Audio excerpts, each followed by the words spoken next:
නමෝ තස් භගවතෝ අරහතෝ සම්මා සම්බුද්දස්ස. නමෝ තස් භගවතෝ අරහතෝ සම්මා සම්බුද්දස්ස. නමෝ තස් භගවතෝ අරහතෝ සම්මා සම්බුද්දස්ස. ශ්‍රද්ධා බුද්ධ සම්පන්න ගුණබර වාසනාවන්ත කාරුණික පින්වත්නි, මේ පින්වතුන් අද දවසේදී මේ සූදානම් වෙන්නේ උතුම් වූ උදාර පුණ්‍ය කර්මයක් සිද්ධ කර ගැනීමටයි. එහෙමත් නැත්නම් තමන්ගේ ජීවිතයට උතුම් වූ ධර්ම දේශනාවක් ශ්‍රවණය කිරීමෙන් තමන්ගේ ජීවිතය සාර්ථක කර ගැනීමට අවශ්‍ය කරුණු තමන්ගේ ජීවිතයට සලසා ගැනීමයි.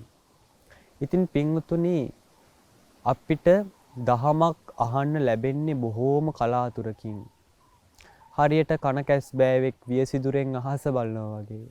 භාග්‍යතුන් වහන්සේ දේශනා කරනවා සද්ධම්ම ශ්‍රවණං අති දුර්ලභං. මේ සද්ධර්ම ශ්‍රවණය කියන කාරණාව පින්වත්තුනි අති දුර්ලභයි. දුර්ලභ කාරණා පහක් තියෙනවා.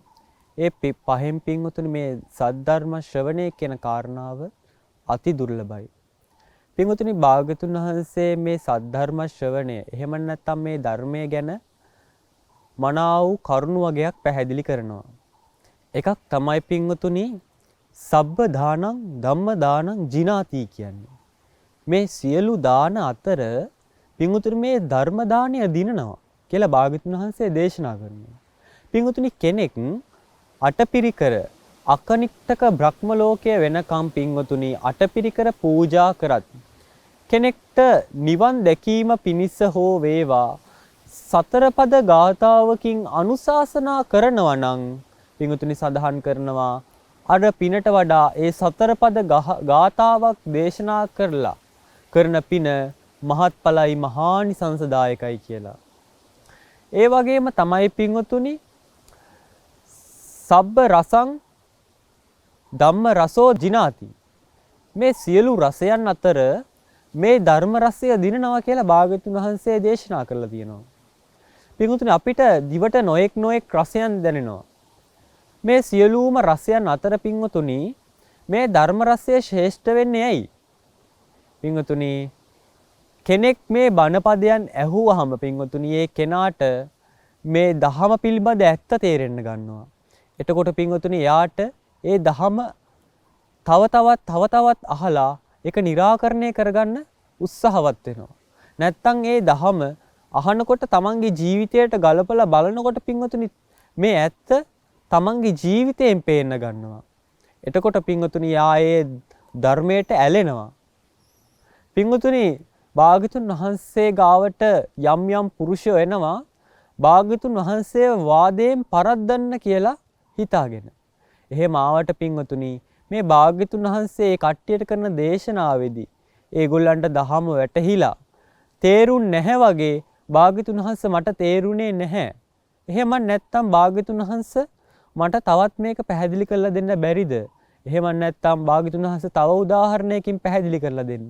එහෙම නැත්නම් වඩාත් හොඳට පැහැදිලි කරලා දෙන්න කියලා ඒ කට්ටිය භාග්‍යතුන් වහන්සේගෙන් ඉල්ලනවා. ඒ මොකද පින්වතුනි මේ ධර්ම රසය ඒගොල්ලන්ට දැනිච්ච හින්දා. ඒකින්ද තමයි පින්වතුනි කියන්නේ සබ්බ රසං ධම්ම රසෝ ජිනාති කියන්නේ. ඊට පස්සේ පින්වතුනි සබ්බ රතින් ධම්ම රතී ජිනාති. මේ සියලුම රතීන් අතර මේ ධර්ම රතිය දිනනවා. අපි යම් දේවල්ට කැමතියි පින්වතුනි. මේ ලෞකික ජීවිතයන් වල අපි යම් දේවල්ට ආශ කරනවා. කැමති වෙනවා. හැබැයි පින්වතුනි කැමැත්ත අපිට ටික කාලයක් පවතින්නේ. කැමැත්ත ටික කාලයයි. ඒක විනාශ වෙනකන් හෝ නැත්නම් ඊට වඩා හොඳ දෙයක් ලැබෙනකන් හෝ අපිට ඒ කැමැත්ත ටික කාලයක් පවතින්නේ. හැබැයි පින්වතුනි මේ ධර්මයට තියෙන කැමැත්ත මේ ජීවිතේ හෝ වේවා පරලොව ජීවිතේ හෝ වේවා පින්වතුනි අපිට නොනවත්වාම තියෙනවා පින්වතුනි මාර්ගඵල අධිගමයන් සාක්ෂාත් කරන කම්ම උතුම් වූ රහත් ඵලය ලබන කම පින්වතුනි මේ කැමැත්ත ධර්මයට තියෙන කැමැත්ත අපේ ජීවිතයන් තුල තියෙනවා. ඊළඟ කාරණාව තමයි පින්වතුනි තණ්හක්කයෝ සබ්බ දුක්ඛං ජිනාති. මේ තණ්හාව ශ්‍රය භාවයට පමුණලා එහෙම නැත්නම් කෙලෙස් මල නැති කරලා තණ්හාව මුලින්ම උපුටලා දමන්න පින්වතුනි. එහෙම නැත්නම් දුකේ කෙලවර මේ අනන්ත වූ සසරේ දුකෙන් මිදෙන්න පින්වතුනි.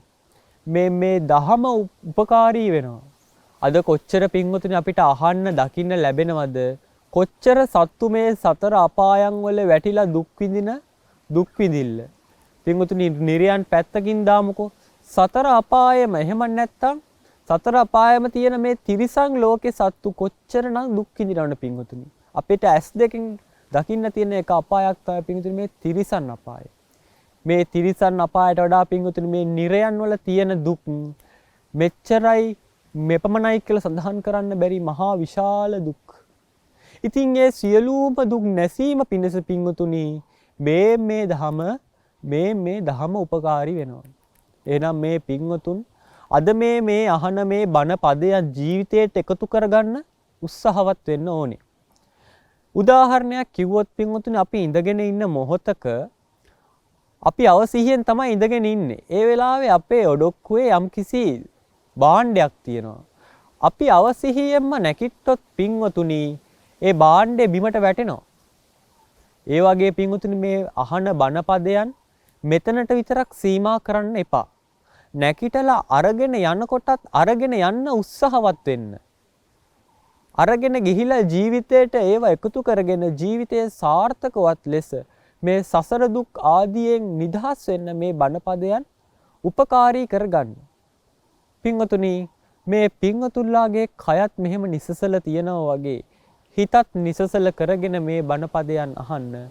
එතකොට Tamande ජීවිතාවබෝධය පිණිසම මේ දහම් පදයන් හේතු ආසනා වේ. පින්වතුනි අද මම දේශනා කරන්න බලාපොරොත්තු වෙන්නේ ධම්මපදයේ චිත්ත වග්ගයේ තියෙන අවසාන ගාථාව.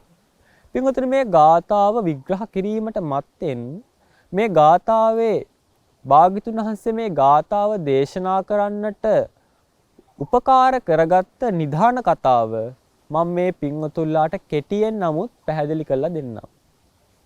පින්වතුනි මේ භාග්‍යතුන් වහන්සේගේ කාලේ මේ සෝරෙය්‍ය නුවර සිටු පුත්‍රයෙක් හිටියා. මෙයාගේ නම තමයි සෝරෙය්‍ය. සෝරෙය්‍ය නුවර සිටු පුත්‍රයෙක් හිටියා පින්වතුනි. මෙයාගේ නම සෝරෙය්‍ය. ඉතින් මේ සෝරෙය්‍ය සිටු පුත්‍රයා දවසක් තමන්ගේ යාළුවොත් එක්ක සැප පහසු රථයක නැගලා පින්වතුනි මේ නුවරින් එපිට නාන්න යනවා. යාළුවොත් එක්ක නාන්න යනවා මේ නුවරින් එපිට. මෙහෙම යනකොට පින්වතුනි මේ සෝරෙය්‍ය සිටු පුත්‍රයාට දකින්න ලැබෙනවා මේ තරුණ සිටු පුත්‍රයෙක්. තරුණ හොඳ රූමත් සිටු පුත්‍රයෙක්. මේ සිටු පුත්‍රයාට දකින්න ලැබෙනවා පින්වතුනි මහා කච්චායන මහරහතන් වහන්සේව. මහා කච්චායන මහරහතන් වහන්සේ ඒ වෙලාවේ පින්වතුනි උඩුකය නිර්වත්ව තමයි ඉන්නේ. ඒ මොකද පින්වතුනි ඒ මහා කච්චායන මහරහතන් වහන්සේ ගමට පිණ්ඩපාතේ යනකොට සිවුරු පොරවන ගමන් තමයි ඉන්නේ. පින්වතුනි භික්ෂුන් වහන්සේ නමක් ගමට යනකොට හෝ පිණ්ඩපාතේ වඩිනකොට හෝ පින්වතුනි සිවුරු මනාව පෙරව ගන්නවා. ආරණ්‍යයක සේනාසනයක ඉන්නකොට පින්වතුනි ඒ භික්ෂුන් වහන්සේලා සිවුර ඒකාංශ කරගෙන තමයි පහසුවෙන් වැඩ වාසය කරන්නේ. හැබැයි පින්වතුනි ගමට යනකොට ඒක වෙනස් වෙනවා. පිණ්ඩපාත යනකොට ඒක වෙනස් වෙනවා. මනාව සිවුරු පොරවාගෙන පරිමණ්ඩලව දෙවර මනාව වසාගෙන මනාව හික්මීමකින් යුක්තව තමයි පින්වතුනි ගමට පිණ්ඩපාතට මේ භික්ෂුන් වහන්සේලා වඩින්නේ. ඉතින් මේ වෙලාවේදී මේක දකිනවා මේ සෝරෙය්‍ය සිටු පුත්‍රයා. දැකලා පින්වතුනි මේ සෝරෙය්‍ය සිටු පුත්‍රයාට මෙන්න මෙහෙම හිතක් පහළ වෙනවා. මෙන්න මේ භික්ෂුව එහෙම නැත්නම් මේ ස්වාමින් වහන්සේ මගේ බිරිඳ වුණා නම් කියලා හිතෙනවා. මේ ස්වාමින් වහන්සේ මගේ බිරිඳ වුණා නම් කියලා හිතෙනවා. එහෙම නැත්නම් පින්වතුනි මේ ස්වාමින් වහන්සේ වගේ රූප ස්වභාවයක් මගේ බිරිඳට තිබ්බනම් කියලා මෙන්න මෙහෙම සිතුවිල්ලක් ඇති වෙනවා. ඒ වෙලාවේ පින්වතුනි දැන් අපිට මේකෙන් පැහැදිලි වෙනවා මේ සිතුවිල්ල සාමාන්‍යයෙන් ඇති වෙන්නේ නැහැ පින්වතුනි පුරුෂයෙකුට. හැබැයි අපිට ඒකෙන් පැහැදිලි වෙනවා පින්වතුනි මේ රහතන් වහන්සේ කොච්චරනම් රූමත්ද ලස්සනද කියලා. ඒ පින්වතුනි ඒ රහතන් වහන්සේලා පුරපු පින් බලයට තමයි එච්චර ලස්සනක් රූමත් බවක් ඇති වෙන්නේ. පින්වතුනි කච්චායන මහරහතන් වහන්සේ එහෙම ලස්සන නම් අපේ භාග්‍යතුන් වහන්සේ ගැන කවර කතාවද? ඉතින් පින්වතුනි මේ සිතුවිල්ල ඇති වෙනවා මේ සෝරෙය්‍ය කියන සිටු පුත්‍රයාට. ඇතු වුණ ගමන් පින්වතුනි මෙයාගේ සියලුම පුරුෂ කය අතුරුදහන් වෙලා ස්ත්‍රී කයක් පහළ වෙනවා. දැන් පින්වතුනි සෝරෙය්‍ය සිටු පුත්‍රයා ස්ත්‍රියක්. දැන් පින්වතුනි රතේ යන ගමන් ලැජ්ජාව දරා ගන්න බැරුව මෙයා රතේන් පැනලා දුවනවා. දුවනකොට පින්වතුනි මෙයා දැන් ගෙදර යන්නත් බෑ මහත් ලැජ්ජාවක් මේ ස්ත්‍රියක් වුණා. දැන් මෙයා යනවා පින්වතුනි තක්සිලා නුවර පැත්තට. තක්සිලා නුවර පැත්තට තමයි දැන් මෙයා යන්නේ. යනකොට පින්වතුනි මේ තක්සිලා නුවර පැත්තට යන කරත්තයක් මෙයාට දකින්න ලැබෙනවා. මෙයා තමන්ගේ අතේ තියෙන ආභරණයක් ගලවලා දීලා ඒ රතයට නැගලා පින්වතුනි තක්සිලා නුවර පැත්තට යනවා. දැන් ඒ රතේ ඇතුලේ ඉන්න එහෙම නැත්නම් ඒ ගල් කණ්ඩායමකට තමයි මෙයා නැගලා යන්නේ. ඒ ගල් කණ්ඩායම ඇතුලේ ඉන්න කට්ටිය පින්වතුනි මෙහෙම කතාවක් කරගන්නවා. දැන් මේ රූමත් ස්ත්‍රියක්. බොහොම ලස්සන ස්ත්‍රියක්. ඉතින් පින්වතුනි මේ තක්සිලා නුවර සිටු පුත්‍රයාට හරි රූමත් ලස්සන කාන්තාවක් හොයනවා කියලා දැන් මේ ඒ රතේ යන අනිත් පිරිස කතා වෙනවා. ඉතින් මේ ස්ත්‍රිය හරි රූමත්. මේ ස්ත්‍රිය අපි තක්සිලා නුවර සිටු පුත්‍රයාට පෙන්නුවොත් තක්සිලා නුවර සිටු පුත්‍රයා මේ ස්ත්‍රියට කැමති වුණොත් අපිටත් වරදින එකක් නෑ කියලා මේ ආරංචිය කියනවා තක්සිලා නුවර සිටු පුත්‍රයාට. පින්වතුනි තක්සිලා නුවර සිටු පුත්‍රයා මේ ස්ත්‍රිය දැකලා බොහෝම කැමති වෙනවා. කැමති වෙලා පින්වතුනි මේ තක්සිලා නුවර සිටු පුත්‍රයා මේ ස්ත්‍රියව විවාහ කරගන්නවා. එතකොට පින්වතුනි මේ ස්ත්‍රියට තක්ෂිලා නුවර සිටු පුත්‍රයා දාව දරුවෙක් හම්බ වෙනවා. දරුවෙක් බිහි වෙනවා. ඉතින් පින්වතුනි දැන් ඔහොම යනකොට දරුවා උස්මහත් වෙනකොට ඇවිදින්න කාලයක් ගත වෙනකොට ඇවිදින්න මට්ටමට ඒ දරුවා එනකොට පින්වතුනි තව දරුවෙක් මේ ස්ත්‍රියට හම්බ වෙනවා. දැන් බාන්න පින්වතුනි ඒ ආත්මයකම මේ සෝරෙය්‍ය සිටු පුත්‍රයා ස්ත්‍රියක් බවට පත් වුණා. පින්වතුනි කෙනෙක් ස්ත්‍රියක් වෙලා උපදින්නේ යම්කිසි අකුසල කර්මයකට පින්වතුනි. පින්වතුනි එහෙම දැන් මේ දේශනාව වැඩිපුරම අහන්නේ කාන්තාව වෙන්න ඇති. හැබැයි පින්වතුනි ස්ත්‍රියක් වෙලා උපදින්නේ යම්කිසි අකුසල කර්මයකට. පින්වතුනි ස්ත්‍රියකට ලබන්න බැරි পদවි පහක් තියෙනවා. ස්ත්‍රියකට ලබන්න බැරි পদවි පහක් තියෙනවා. පළවෙනි পদවිය තමයි පින්වතුනි සම්මා සම්බුද්ධත්වයේ ස්ත්‍රියකට ලබන්න බෑ. ඊට පස්සේ තමයි පින්වතුනි මහා බ්‍රහ්ම পদවිය. මහා බ්‍රහ්ම পদවියත් ස්ත්‍රියකට ලබන්න පුළුවන් කමක් ඇත්තේ නැහැ. ඊට පස්සේ තමයි පින්වතුනි සක්‍ර දේවේන්ද්‍ර পদවිය. කවදාවත් සක්‍රේ කාන්තාවක් වෙනවා කියලා සඳහන් වෙන්නේ නැහැ. සක්‍ර දේවේන්ද්‍ර পদවියත් ස්ත්‍රියක් ලබන්නේ නැහැ. සක්විති රජ পদවියත් පින්වතුනි ස්ත්‍රියක් ලබන්නේ නැහැ. ඒ වගේම තමයි මාර পদවියත් පින්වතුනි ස්ත්‍රියක් ලබන්නේ නැහැ. මෙන්න මේ කියන අවස්ථා පහ එහෙම නැත්නම් পদවි පහ පින්වතුනි ස්ත්‍රියකට ලබන්න පුළුවන් හැකියාවක් ඇත්තේ නැහැ. පින්වතුනි ස්ත්‍රියක් වෙලා අපේ ආනන්ද මහරහතන් වහන්සේත් මේ පෙරුමන් නැති ආනන්ද මහරහතන් වහන්සේ ස්ත්‍රියක් වෙලා ඉපදෙනවා පින්වතුනි ආත්ම ගණනාව. ඒ මොකද පරදාර සේවනය කියන අකුසල් කර්මය සිදු කරපු හින්දා. පින්වතුනි ආනන්ද මහරහතන් වහන්සේ භාග්‍යතුන් වහන්සේ ගාවට ගිහිල්ලා තුන්වෙනි පාරත් මේ භික්ෂුණීන්ගේ පැවිද්ද ඉල්ලනකොට ඒක ප්‍රතික්ෂේප කරද්දී ආනන්ද මහරහතන් වහන්සේ ගිහිලා අහනවා පින්වතුනි මේ ස්ත්‍රීන්ට නිවන් දකින්න බැරිද කියලා භාග්‍යතුන් වහන්සේගෙන් අහනවා. ඊට පස්සේ කියනවා ස්ත්‍රීන්ට නිවන් දකින්න බැරිකමක් නැහැ. හැබැයි මේ ස්ත්‍රීන් බොහෝම ඉක්මනින් කෙලෙස් වඩනවා කියලා. බොහෝම ඉක්මනින් මේ ස්ත්‍රීන් කෙලෙස් වඩනවා.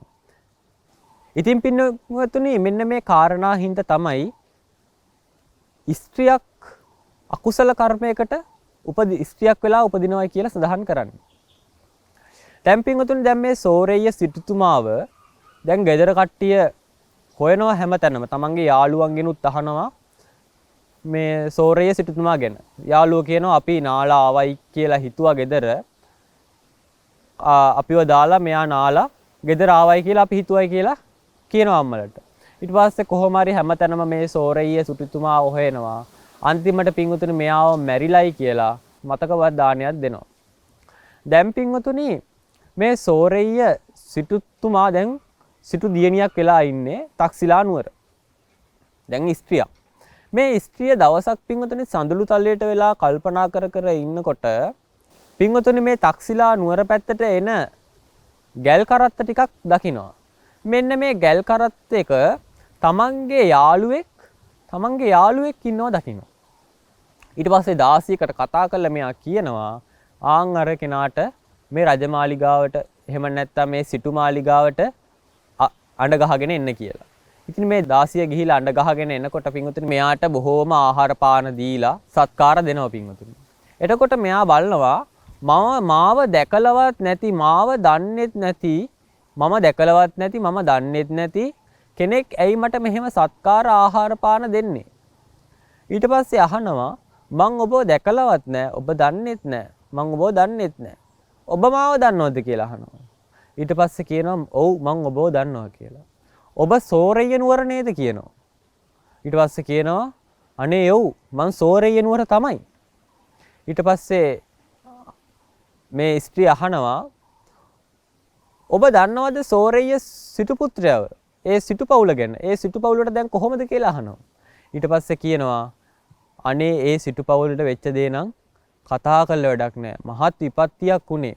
ඒ සෝරෙය්‍ය සිටු පුත්‍රයා අපිත් එක්කම නාන්න ගිය වෙලාවේදී අතුරුදහන් වුණා. ඊට පස්සේ එයා මැරුණයි කියලා මතකපත් දානයක් දුන්නා කියලා මෙයාට කියනවා. ඊට පස්සේ මෙයා කියනවා පින්වතුනි නෑ හැමුනේ නෑ. සෝරෙය්‍ය සිටු පුත්‍රයා මැරුන්නේ නැහැ. මම තමයි මේ සෝරෙය්‍ය සිටු පුත්‍රයා කියලා මෙයා කියනවා. ඊට පස්සේ අරයා කියනවා යාළුවා කියනවා එහෙම වෙන්නේ කොහොමද? ඒ කෙනා පුරුෂයෙක්නේ. හරි රූමත් ලස්සන පුරුෂයෙක්. ඔබ ස්ත්‍රියක්. කොහොමද එහෙම වෙන්නේ කියලා. ඊට පස්සේ අරයා කියනවා මම තමයි මේ සිටු පුත්‍රයා. ඔබට මතකද ඔබලාත් එක්ක අපි නාන්න යනකොට සිවුරු පොරවන ගමන් හිටපු මහා කච්චායන මහරහතන් වහන්සේ අපි දැක්කා. ඊට පස්සේ කියනවා ඔව් අපි දැක්කා තමයි. ඒ වෙලාවේ කියනවා ඒ වෙලාවේ මට මෙන්න මෙහෙම හිතක් පහළ වුණා. ඒ භික්ෂුන් වහන්සේ මගේ ස්ත්‍රිය වුණා නම් එහෙම නැත්තම් ඒ භික්ෂුන් වහන්සේගේ වගේ රූමත් කයක් මගේ ස්ත්‍රියට තිබුණා නම් කියලා මට හිතක් පහළ වුණා. අන්නේ වෙලාවේ මම ස්ත්‍රියක් බවට පරිවර්තනය වුණා. අන්නේ ලැජ්ජාව දරා ගන්න බැරුව තමයි මම මේ පැත්තට පලා ආවේ කියලා. පින්වතුනි දැන් මෙයා ඔක්කොම විස්තරය ඇහුවට පස්සේ කියනවා ඔබ සමාව ගත්තේ නැද්ද ඒ ස්වාමීන් වහන්සේගෙන් කියලා. නෑ මම සමාව ගත්තේ නෑ මං තියෙන ලැජ්ජාවට මේ පැත්තට පලා ආවා කියලා.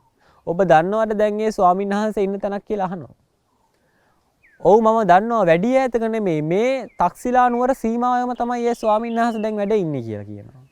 අනේ එහෙනම් ඔබ ගිහිල්ලා ඒ ස්වාමීන් වහන්සේට මෙහෙට දානෙට ආරාධනා කරන්න. දානෙට ආරාධනා කරාට පස්සේ පුළුවන් මට සමාව ගන්න කියලා මෙයා යාළුවට කියනවා.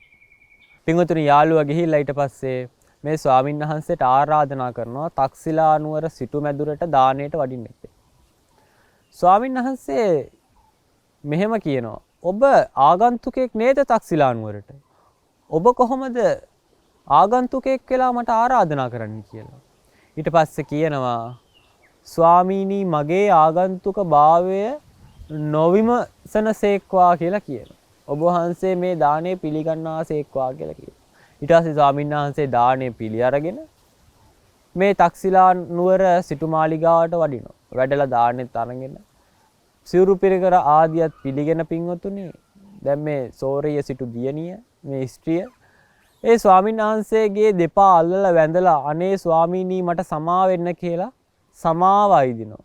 ස්වාමීනි එක දවසක් මම ඔබ වහන්සේව දැකලා මට මේව සිතුවිල්ලක් පහළ වුණා. ඔබ වහන්සේ මගේ ස්ත්‍රිය මගේ බිරිඳ වුණා නම් එහෙම නැත්නම් මගේ බිරිඳට ඔබ වහන්සේ වගේ රූප ස්වභාවයක් ලැබුණා නම් කියලා මහා තුච්ච සිතුවිල්ලක් පහළ වුණා. අනේ ස්වාමීන් වහන්සේ මට ඒකට සමාව වෙන්න සේක්වා කියලා මෙයා සමාව අයිදිනවා. ස්වාමින් වහන්සේ කමාමි සමාව දෙමි කියලා කියනවාත් එක්කම පින්වතුනි අර ස්ත්‍රී කය අතුරුදහන් වෙලා මෙයා මේ ආත්මේ ආයි පුරුෂයෙක් බවට පත් වුණා. අන්න පින්වතුනි. එක ආත්මයක ස්ත්‍රියක් බවටයි පුරුෂයෙක් බවටත් මේ පුද්ගලයා පත් වුණා. මේ හිතින්ද. පින්වතුනි ඊට පස්සේ දැන් තක්ෂිලා නුවර සිටු පුත්‍රයා කියනවා කමන්නේ මම මේ ළමයි දෙන්න බාර ගන්නම් ඔබ යන්න කියලා. ඇයි මෙයාටත් දරුවෝ දෙන්නෙක් ඉන්නවා මෙයාගේ බිරිඳ ගාව. මෙයා දාව උපන්. ඒ කියන්නේ සිටු පුත්‍රයා මේ සෝරෙය්‍ය සිටු පුත්‍රයා දාව උපන් ළමයි දෙන්නෙකුත් ඉන්නවා. මේ සෝරෙය්‍ය සිටු පුත්‍රයාගේ කුසෙන් උපන් ළමයි දෙන්නෙකුත් ඉන්නවා.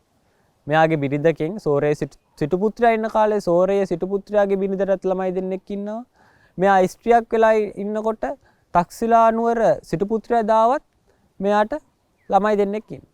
ඉතින් ඔබ එහෙට යන්න කියලා කියනවා. මං ඊට පස්සේ සෝරේ සිටු පුත්‍රයා කියනවා මං ආයි කොහෙටවත් යන්නේ නැහැ.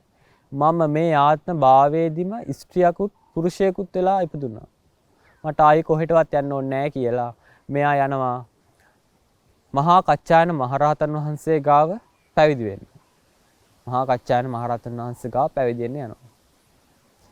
පින්වතුනි මහා කච්චායන මහරහතන් වහන්සේ ගාව පැවිදි වෙලා උපසම්පදා වෙලා මෙයා මෙහෙම ඉන්නකොට මේ ආරංචිය නොඑක් ස්වාමීන් වහන්සේලාට දැනගන්න ලැබෙනවා.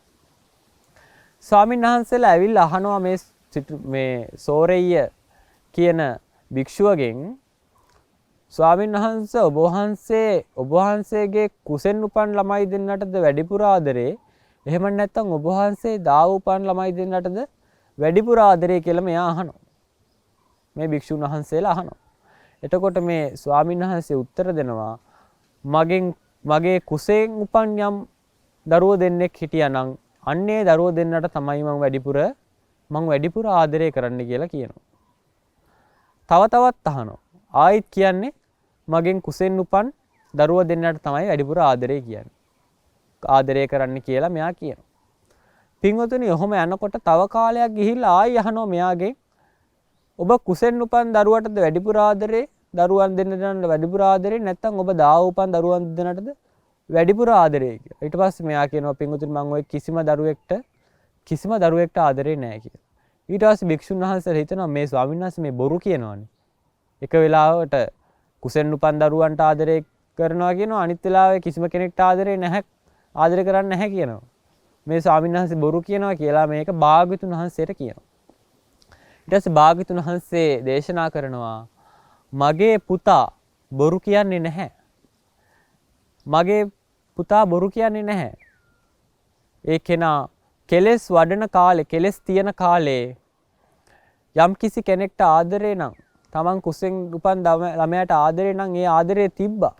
හැබැයි දැන් මගේ පුතා රහත් වෙලා ඉන්නේ. කෙලෙස් නැති කරලා ඉන්නේ. දැන් ඉතින් ඒ කෙනාට කිසිම කෙනෙක් කෙරෙහි ආදරයක් සෙනෙහසක් ඇත්තේ නැහැ කියලා භාග්‍යවතුන් වහන්සේ දේශනා කරනවා. ඉතින් පින්වතුනි භාග්‍යවතුන් වහන්සේ ඔය කතාව නිධාන කරගෙන මේ ගාථාව භාග්‍යවතුන් වහන්සේ දේශනා කරනවා. මොකද්ද පින්වතුනි? නතම් මාතා පිතා කෛරා අඤ්ඤේ වාපීත ඥාතකා සම්මා පනිහිතං චිත්තං සෙය්‍යසෝනං තතෝ කරේ. පින්වතුනි අපිට අම්මා කෙනෙක් හෝ වේවා තාත්තා කෙනෙක් හෝ වේවා අනෙකුත් ඥාතියෙක් හෝ වේවා අපිට යම්කිසි සැපයක් සුවයක් පමුණවනවා නම් සිද්ධ කරනවා නම් පින්වතුනි ඊටත් වඩා සැපයක් සුවයක් සිද්ධ කරනවා කියනවා සම්මා පනිහිතං චිත්තං මේ නිවැරදියට හදාගත්ත හිත ඊටත් වඩා පින්වතුනි අපිට සැපයක් සුවයක් සොම්නසක් ලබා දෙනවයි කියලා මේ දේශනාවේ කියනවා. මේ ගාථාවේ සඳහන් කරනවා.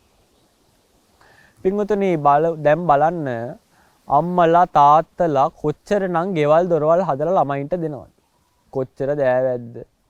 තමන්ගේ තියෙන වත්තු පිටි ඕවා හැම දෙයක්ම හදලා දුන්නත් පින්වතුනි අම්මලා තාත්තලට බෑ හිත හදන්න.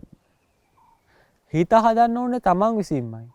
පින්වතුනි ඔය සියලුම දේවල් අම්මලා තාත්තලා දුන්නත් පින්වතුනි මේ ආත්මෙ විතරයි. ඊළඟ ආත්මෙට දෙන්න දෙයක් ඊළඟ ආත්මෙට කොහොම දෙන්නද? අනාථ පිණ්ඩික සිටුතුමා තමන්ගේ දරුවන්ට කොච්චර දේවල් දුන්නත් පින්වතුනි මේ ආත්මය විතරනේ මේ ආත්මය ඉවරනකම් විතරයි. හැබැයි පින්වතුනි මේ හදාගත්ත හිත මේ ආත්මේ හෝ වේවා තමන් නිවන් දකින්නකම්ම තමන්ට උපකාරී වෙනවා. තමන්ට පිහිටක් පිලිසරණක් වෙනවා. ඒ වගේම තමයි පින්වතුනි හදාගත්තේ නැති හිත. හදාගත්තේ නැති හිත තරම් පින්වතුනි අවැඩක් අයහපතක් කරන දේකුත් දකින්නේ නැහැ පින්වතුනි. පින්වතුනි සුප්‍රබුද්ධ රජතුමා භාග්‍යතුන් වහන්සේ යන මග වහනවා. වහලා හිතන්නේ කට්ටිය සුප්‍රබුද්ධ රජතුමා භාග්‍යතුන් වහන්සේට අවැඩක් අයහපතක් කරයි කියලා. නෑ පින්වතුනි. එයා අවැඩ අයහපත කරගත්තේ තමන්ටමයි. තමන්ටමයි කරගත්තේ. පින්වතුනි බුදු කෙනෙක් වඩින මගක් වහනවා කියන්නේ එසේ මෙසේ අකුසල කර්මයක් නෙමෙයි. බුදු කෙනෙක් වඩින මගක් පින්වතුනි යනකොට ඒ මගේ නොඑක් අනන්ත සත්වයෝ මේ දුකෙන් නිදහස් වෙනවා. ඉතින් එහෙම යන මගක් වහනවා කියන්න පින්වතුනි මහා විශාල අකුසලයක්. ඉතින් පින්වතුනි පොළොව පලාගෙන යන්න හේතු වුණා පින්වතුනි ඒ අකුසලේ. ඒ අකුසලේ භාග්‍යතුන් වහන්සේට අවඩක් අයහපතක් පිණිස කරන්නේ නෙමෙයි. තමන්ටමයි අකුසලයේ කරගත්තේ. අන්න පින්වතුනි රාජමාලිගා හැමදේම හදාගත්තත් වැඩක් නැහැ. අපි අපේ හිත හදාගත්තේ නැත්තම්. කෙනෙක් පින්වතුනි හොඳට ඇඳවල් හදාගෙන නිදා ගන්නවා. හැබැයි පිච්චි තමයි නිදාගන්නේ. ඊළඟට මොකද වෙන්නේ? ළමයින්ට කන්න දෙන්නේ කොහොමද? මේ ණය ටික බේරගන්නේ කොහොමද කියලා. පින්වතුනි හදාගත්ත හිත තියෙන කෙනා පින්වතුනි සුවසේ නිදා ගන්නවා. පින්වතුනි හදාගත්තේ නැති හිත මෙන්න මේ පංච නීවරණ වලින් වැහිලා තියෙන්නේ. මොනවද පින්වතුනි පංච නීවරණ? කාමච්ඡන්ද, ව්‍යාපාද, තීන මිද්ද, උද්ධච්ච, කුක්කුච්ච, විචිකිච්ඡා කියන මෙන්න මේ පංච නීවරණ වලින් වහගෙන තියෙන්නේ. පින්වතුනි ඔය පංච නීවරණ වලින් අකුසලයන්ගෙන් කෙලෙස් වලින් මේ හිත වැහිලා තියෙනකොට අපිට ප්‍රඥාව කියන එක මුදුන්පත් වෙන්නේ නැහැ. ඉතින් පින්වතුනි කෙලෙස් පස්සෙම මේ මිනිස්සු යනවා. මේක නවත්තන්න බෑ. සාමාන්‍ය මිනිස්සුන්ට අපි මේ ධහම කියලා දෙන්න හදනකොට ඒ මිනිස්සුන්ට තේරෙන්නේ නැත්තේ ඇයි පින්වතුනි මෙන්න මේ කෙලෙස් ගොඩේම ඉන්න හින්දා. කෙලෙස් ගොඩේම ඉන්න හින්දා. පින්වතුනි දැන් බලන්න කෙනෙක් දුරකථනයක් ගත්තා. අලුත් වාහනයක් ගත්තා. පින්වතුනි මේ වාහනේ අලුත්ම එකක් ගත්තයි කියමුකෝ. අලුතෙන් ආපු අලුත්ම දුරකථනයක් ගත්තා. වාහනයක් ගත්තා. දැන් පින්වතුනි මෙයාට ආසාව තියෙන්නේ මේ අලුත් එක ගන්නකම් විතරයි. අලුත් ෆෝන් එකක් දුරකථනයක් ගත්තාම අලුත්ම හින්දා මාර ආසාවෙන් ගොඩාක් ආසාවෙන් මෙයා මේක පරිහරණය කරනවා. හැබැයි පින්වතුනි ඊටත් වඩා අලුත් එකක් ගත්තාම ඊටත් වඩා අලුත් එකක් වෙළඳ පොළට ආවහම මෙයාට පින්වතුනි අරක එපා වෙනවා. මේක තමයි පින්වතුනි කෙලෙස් වල හැටි. අපිට නිට්ටයයි කියලා පවත්වන්න දෙයක් ඇත්තේ නැහැ. සියල්ල අනිත්‍යයි. මේ සතුටත් එහෙමයි. අපිට හැමතිස්සෙම එකම විදිහට පවත්වන්න බෑ. දුකක් දොම්නසක් අපිට ඇති වෙනවා. දැන් අපි දුරකථනයක් ගත්තාම මේ දුරකථනේ කැඩිලා බිඳිලා ගියොත් අපිට දුකක් දොම්නසක් ඇති වෙනවා. ආසාවෙන් ගත්ත දේ අපි ඒකට තණ්හා කරලා අපේ හිත හදාගන්න නැතුව කෙලස් ගොඩේම ඉදපු හින්දා අපිට ඒක නැති වෙනකොට දුකක් ඇති වෙනවා. පින්වතුනි හදා ගන්න ඕනේ අපේ හිත. හිත හදා ගන්න නම් පින්වතුනි ලේසියෙන් බෑ. හිත দমনය කරන්න අපිට ලේසියෙන් බෑ. මේ පංච නීවරණ කියන නීවරණයන් වලින් හිත වැහිලා ඉන්නේ. කාමයන්ගෙන්, තරහවන්ගෙන්, මේ හිතේ යම් විසිදුරුණු කමන්ගෙන්, එහෙම නැත්නම් යම් කිසි සැක සංකා වලින් මේ හිත වහගෙන ඉන්නේ.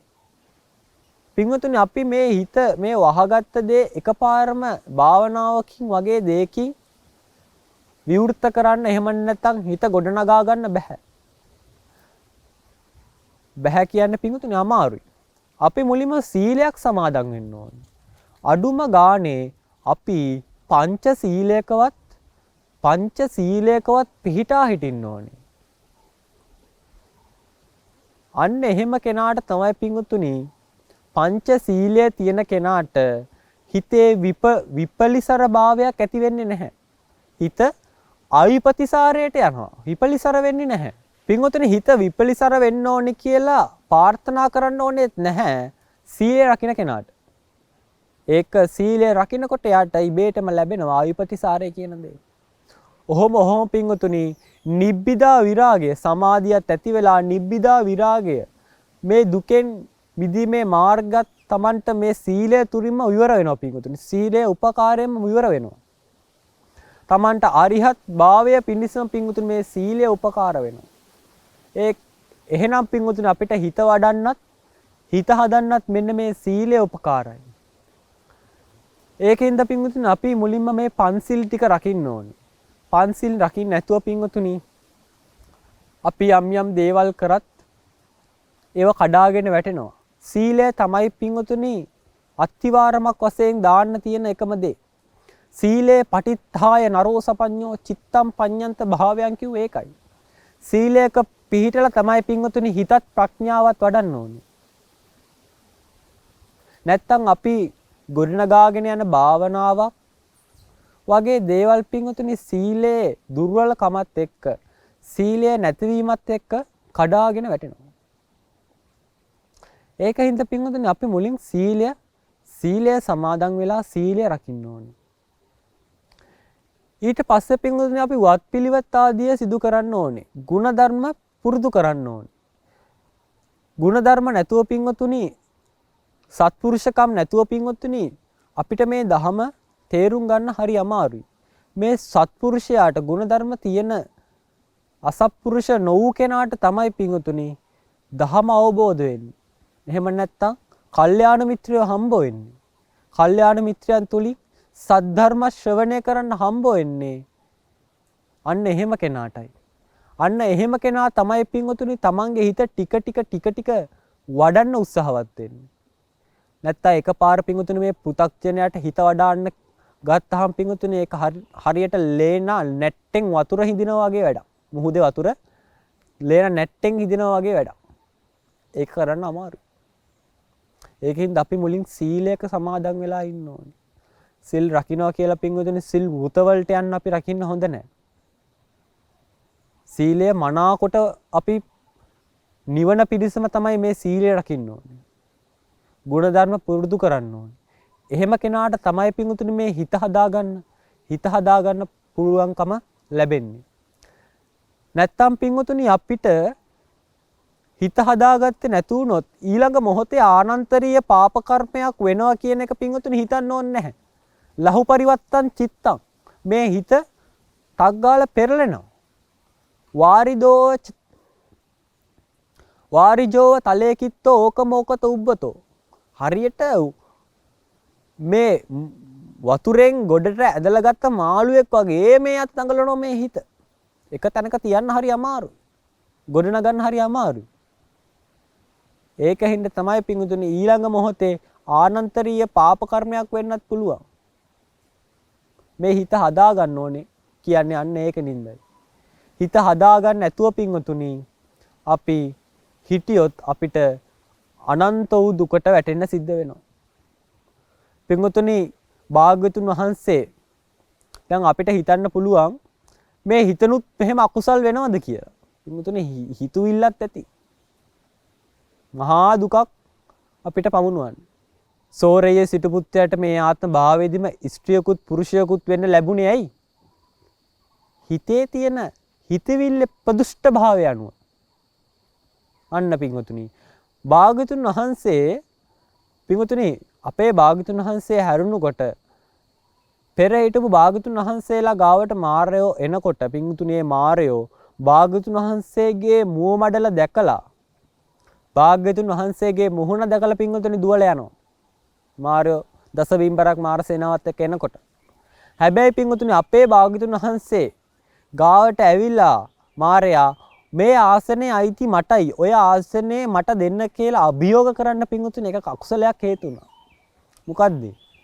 පින්වතුනි අවසාන ආත්මේ වෙස්සන්තර ආත්මේදී භාග්‍යතුන් වහන්සේ බෝසතාණන් වහන්සේ තමන්ගේ දරුව දෙන්න බමුණෙක්ට දන් දෙනකොට පින්වතුනි ළමයි දෙන්න අඬනකොට බෝධිසත්වයෙක් විදිහට නෙමෙයි තාත්තා කෙනෙක් විදිහට පින්වතුනි හිතනවා බුදු වීම පැත්තකින් තියලා ළමයි දෙන්න බේර ගන්න තිබ්බනම් කියලා මෙයාට එක මොහොතක හිතවිල්ලක් පහළ වෙනවා. ඊට පස්සේ ඒ හිතවිල්ල අයින් වෙනවා.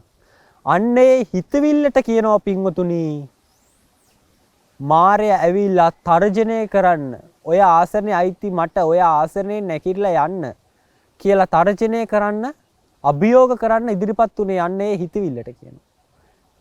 ඊට පස්සේ භාග්‍යතුන් වහන්සේ කියනවා ඔය ආසනේ මේ ආසනේ උඹේයි කියන උඹට තියෙන සාක්ෂි මොනවද කියලා. ඊට පස්සේ මාරයාගේ පිරිස කියනවා අපි සාක්ෂි කියලා කෑ ගහනවා. ඊට පස්සේ බෝසතාණන් වහන්සේ දේශනා කරනවා ඔබට සාක්ෂි දෙන්නේ ඔබගේම හිතයිශී පුද්ගලයෝ.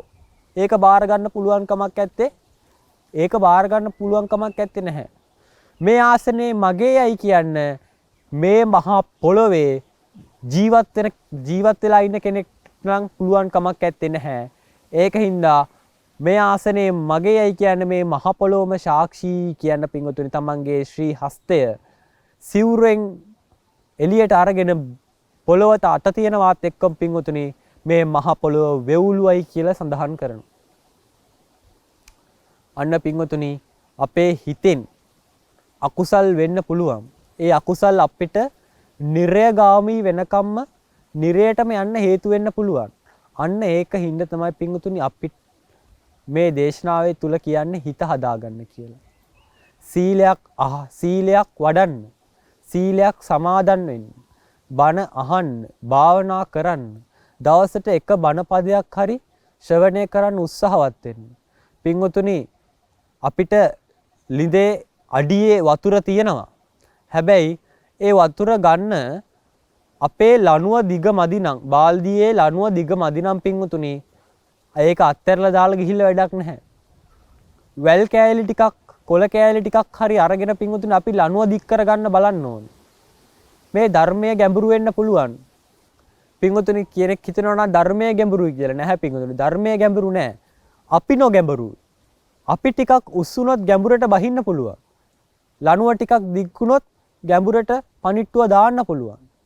ඒකින්ද පින්වතුනි එක දවසකට එක විනාඩි 10ක්වත් භාවනා කරන්න.